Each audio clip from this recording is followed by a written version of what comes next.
रहीम रब्बिश इश्रह ली सदरी व यस्सिर ली अमरी वाहलुल उक़दतम मिन लिसानी यफ़क़हू क़ौली. My dear students of class 10th, today we will review of Arrhenius concept of acid and base. We will learn about that then acid is a substance that contain hydrogen and produce hydrogen ion in aqueous solution. Hydrogen हम acid हम उसे कहते हैं जो hydrogen ion produce करे acid के अंदर, और बेस हम किसे कहते हैं बेटा, जो प्रोड्यूस करे hydro oxide ion. And what is the neutralization? It is defined as the combination of hydrogen ion with OH ion and form water molecule. This is all about the Arrhenius concept, and you know that there is so many problems in Arrhenius concept acid and base. That's why Bronsted and Lowry theory of acid and base come. Bronsted and Lowry, they are the two scientists, and they give us that an acid is a substance that donating a proton. Acid ऐसा substance है जो proton को donate करे, और base ऐसा है जो accept a proton करे. एसिड और base acid and base reaction is the transfer of a proton from an acid to a base, यानी एसिड से बेस की तरफ जो है वो प्रोटॉन का ट्रांसफ़र होना, उसे हम कहते हैं Bronsted Lowry concept. The complete ionization of hydrogen chloride in water is an acid base reaction. जैसे फॉर सपोज ये आपके पास स्टेप 1 में हाइड्रोजन क्लोराइड है, तो हाइड्रोजन H आयन और प्लस Cl क्लोराइड आयन बन गया. ये एरिनियस कॉन्सेप्ट हो गया. ये वाटर का इस तरह से प्रोटॉन का ट्रांसफ़र हो जाना, और ये ओवरऑल आपके पास रिएक्शन आ गया. ये है लॉरी ब्रॉन्स्टेड कॉन्सेप्ट, यानी HCl और वाटर का. मतलब ये लॉरी ब्रॉन्स्टेड जो है वो बेसिकली एरिनियस को मज़ीद जिसे कहते हैं एडवांस किया गया, उसे मज़ीद स्टडी करके इस कॉन्सेप्ट को बनाया गया. अब यहाँ पर आप ये इसकी एग्जांपल को एक दफ़ा फिर देख सकते हैं, रिव्यू कर लें इसको, ताकि आप अपने पेपर्स को अच्छी तरह से सॉल्व कर सकें. HCl एसिड है, और ये HCl यानी इसने अपना प्रोटॉन जो है वो लॉस कर दिया, और ये एसिड ही रहा. और इस एसिड से क्या चीज़ प्रोड्यूस हुई बेटा, कॉन्जुगेट बेस, और बेस से क्या चीज़ प्रोड्यूस हुई, कॉन्जुगेट एसिड. अब इसी तरह ये अमोनिया बेस है और ये वाटर एसिड है, और इससे क्या प्रोड्यूस हुआ, कॉन्जुगेट एसिड और कॉन्जुगेट बेस.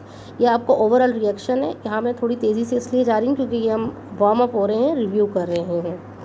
ओके जी. थर्ड हमारी जो थ्योरी थी वो है लुईस एसिड. लुईस में क्या था, acid is any species that can accept a share in an electron pair.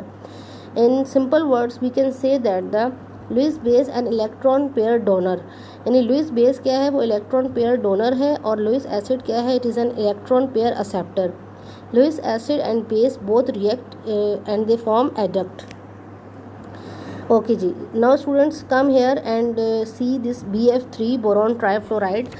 Basically this is the characteristics of Lewis acid, in which the B boron is it is a central atom and it has incomplete octet.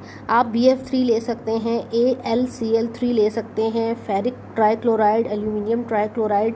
इन तमाम atoms का जो central atom है, central atom हम boron को कह रहे हैं. अगर एल्यूमिनियम ट्राइक्लोराइड होगा तो वहाँ पर एल्यूमिनियम सेंट्रल एटम होगा, और ये इनकम्प्लीट है.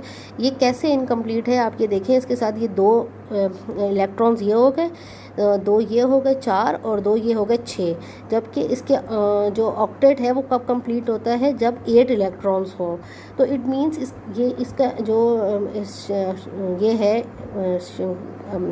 ये जो एलिमेंट है, इसका जो ऑक्टेट है वो कंप्लीट नहीं है. ओके स्टूडेंट्स, तो ये आपने बात याद रखनी है कि लुईस एसिड की ये एक निशानी होती है, ये एक करेक्टरिस्टिक होता है, जिसमें हम ये कहते हैं कि the molecules in which the central atom has incomplete octet.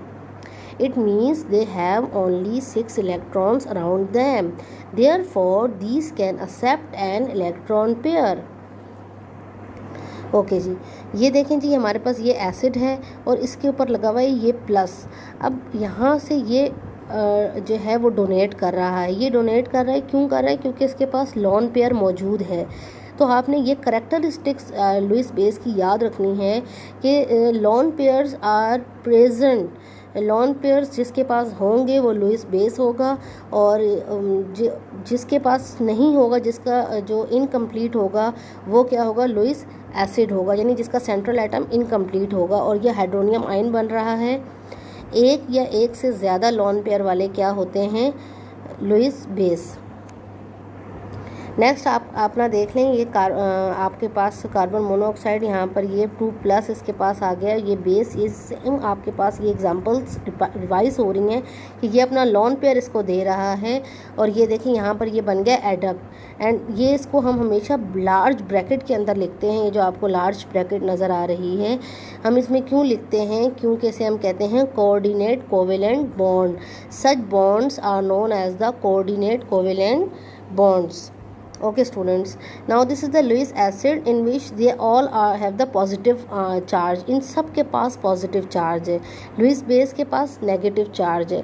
आपने ये एक characteristic second characteristic of Lewis acid and base है, आपने ये याद रखना है कि जितने भी लुइस एसिड्स हैं उन सब पर जो है वो पॉजिटिव होता है। They all are cation and they all are anion. ये तमाम कैटाइंस होते हैं और ये एनाइंस होते हैं।